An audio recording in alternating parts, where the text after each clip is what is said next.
जय कृष्ण गुरु। सर्वप्रथम मैं हम सभी के चिर आराध्य परम गुरु कृष्ण गुरु प्रभु के चरणों में प्रणाम करते हुए उस परम पुरुष परमात्मा परमेश्वर के दूसरे रूप गुरु कृष्ण प्रेमानंद प्रभु के चरणों में प्रणाम करता हूँ।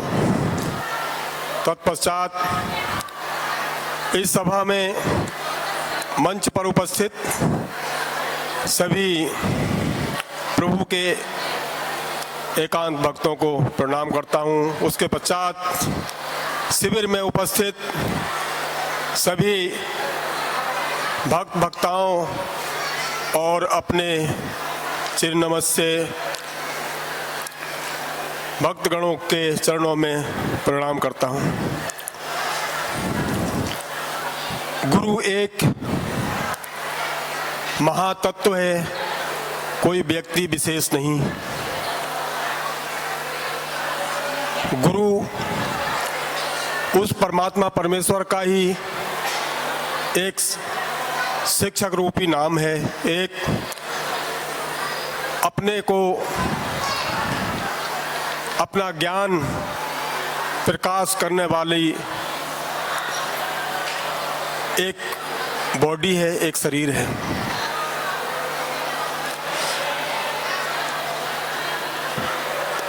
जब जब धराधाम में धर्म में हानि आती है, अभी भूया प्रभु ने एक श्लोक के जरिए उसके बारे में बड़े विस्तार से बताया है कि जब जब इस भारत में धर्म में गिलानी आती है, भारत के यहाँ दो अर्थ हो जाते हैं। एक तो ये एक भारत में समग्र विश्व आ जाता है, दूसरे भारत में एक छोटा विश्व आ जाता है जो हम सभी शरीरधारियों का है। इसके बारे में भक्तगण अच्छी से जानते हैं। जो उसके परम एकांत भक्त होते हैं, उनके शरीर में या उनके जीवात्मा के साथ में जो दोष होते हैं, उनको मिटाने के लिए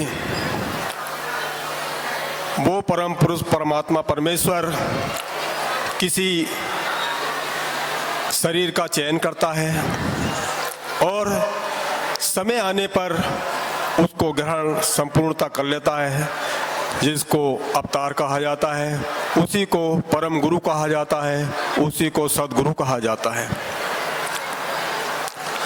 तो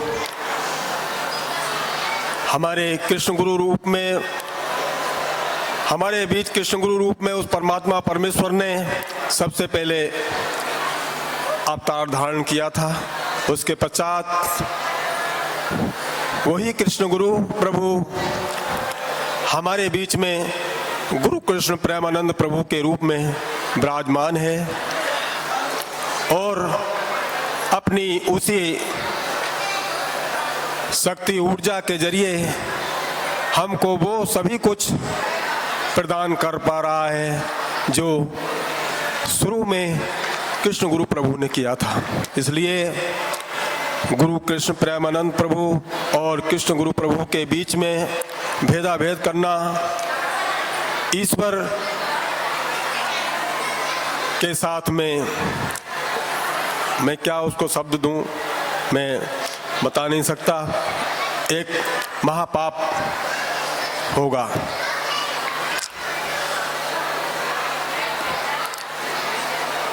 देखिए, हम सभी यहाँ किस लिए आए हैं, ये सभी को सर्वविदित है।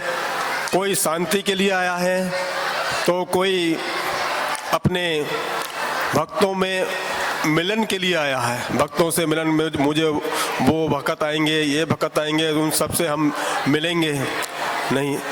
लेकिन सबका मूल उद्देश्य शांति ही है। उस शांति के लिए ही ये समग्र विश्व इधर उधर भाग रहा है। जहां आज यहाँ जो शांति का अनुभव हम सभी भक्त भक्ताओं को उस कृष्ण गुरु एक नाम कीर्तन के जरिए हो रहा है, वो ना तो आपको अपने घर जाकर होगा और ना ही किसी अभक्त के बीच में इसे पा सकते हो। और शांति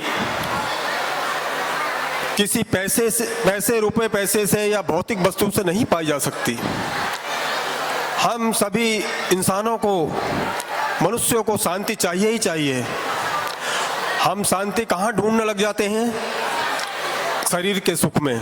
हम शरीर को भोग देते हैं और सोचते हैं कि इससे हमें शांति मिल जाएगी। हमें इस शरीर को अच्छे से अच्छा खाना देते हैं और कुछ देर के लिए खाना जब तक अच्छा लगता है तब तक शांति महसूस होती है, लेकिन वही खाना बार बार रिपीट होने के बाद में वो खाना फिर बुरा लगने लग जाता है। तो इसका मतलब, इसका अर्थ ये है कि हमें जो शांति महसूस हो रही थी खाने में, वो उसमें खाने में शांति नहीं है। तो वो खाना किसके लिए था? वो खाना इस शरीर के लिए था। इस जीवात्मा को तो कुछ और चाहिए, जीवात्मा को खाना नहीं चाहिए। जीवात्मा को शांति चाहिए और शांति खाने से नहीं मिलेगी, खाने से नहीं मिलेगी या मोटर गाड़ी से नहीं मिलेगी। मोटर गाड़ी भी से भी जो हम शांति पाने की कोशिश करते हैं, वो शांति जो है एक्चुअली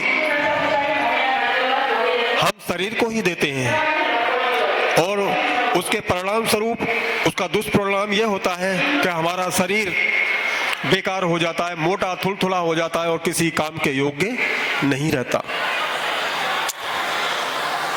असल शांति जो है वो परमात्मा परमेश्वर जो गुरु सदगुरु रूप में यदा कदा ही इस धराधाम में अवतार लेता है, वो ही दे सकता है।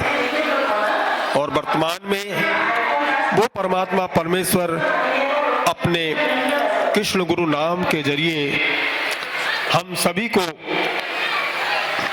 एक ऐसी शांति प्रदान कर रहा है जो हमें पहले कभी नसीब नहीं, घर पर जाकर नसीब नहीं होती, अभी भी नहीं होती। बाकी जो हमारे दुख क्लेश हैं वो हमारे कर्म भोग हैं। जो हम जैसा कर्म करेंगे उसका परिणाम तो हमने भुगतना ही पड़ेगा। कुछ इसमें ऐसे हमारे कर्म भोग होते हैं जो हमारे काटने से, ऐसे नॉर्मल काटने से भी नहीं कटते। अगर हम नाम के जरिए उस कर्म भोग को हम दबा भी लें तो फिर बाद में जन्म लेकर इनको भोगना ही पड़ेगा। इसलिए परम कृपालु कृष्ण गुरु प्रभु जिस शरीर कुछ शरीरों को अपना कष्ट देते हैं, कष्ट इसलिए देते हैं ताकि वो शरीर जो सहन कर ले और सहन करने के बाद में उसको नया जो जन्म मिले उसमें अपने आत्म तत्व की उपलब्धि कर ले। परमात्मा क्या है, मैं कौन हूँ, कहाँ से आया हूँ, इस तत्व की उपलब्धि कर ले। बहुत से तो दुख भोगते भोगते या सुख भोगते भोगते ही हमारे बीच में ऐसे बहुत से लोग हैं, बहुत से भक्त हैं जो इस तत्व को जान चुके हैं या जान रहे हैं कि आत्मा कौन है, परमात्मा कौन है। मैं जीवात्मा या हम सभी जीवात्माएं परम सुख, हमारी चाहत जो है परम सुख की है कि हमें सुख प्राप्ति हो किसी तरीके से। सुख प्राप्ति इस शरीर का विषय नहीं है, सुख प्राप्ति की आशा हमारी जीवात्मा का विषय है। और जीवात्मा का खाना या जीवात्मा का भोग ईश्वर का नाम है, गुरु की कृपा है। इसके बिना कोई दूसरा उपाय नहीं है। और नाम के जरिए भी केवल अगर गुरु कृपा नहीं है, खाली नाम है, तब भी कुछ भी नहीं है। इसलिए गुरु कृपा प्राप्त करने के लिए गुरु भक्ति बहुत अनिवार्य होती है। और गुरु भक्ति क्या है? जो गुरु कहे उसी को मानना, उसमें नहीं देखना कि ये मेरे लिए अच्छा है या बुरा है। पहले गुरु को परख लो, गुरु आपने परख लिया, तब उसमें एकदम समर्पण हो जाओ। बगैर गुरु में समर्पण के, बगैर उसने जो भक्ति तत्व के लिए कुछ वाणियां दी हैं, उन वाणियों का अवलंबन किए बिना गुरु कृपा मिलना लगभग असंभव है। इसलिए हर युग में हर एक अवतारी पुरुष अपनी कुछ वाणियां देते हैं। हमारे कृष्ण गुरु प्रभु ने भी हर पुस्तक के शुरू में ही अपनी वाणियों का प्रकाश किया है। अपनी अमृत वाणी में समस्त विश्ववासियों के लिए एक अपना विचार रखा है और बोला है कि इस वाणी को यदि विश्ववासी अवलंबन करेंगे तो निश्चय ही वो ईश्वर के रहस्य तत्व को जान सकते हैं और मोक्ष की प्राप्ति में आगे बढ़ सकते हैं। इसीलिए मैं जो मुझे उपलब्धि है, मैं उसी के आधार पर यही आप सभी से अनुनय करता हूँ कि गुरु भक्ति ही केवल है, गुरु कृपा ही केवल है, उसके बिना सभी विडंबन है, सभी विडंबन है। जय कृष्ण गुरु, जय कृष्ण गुरु, जय कृष्ण गुरु।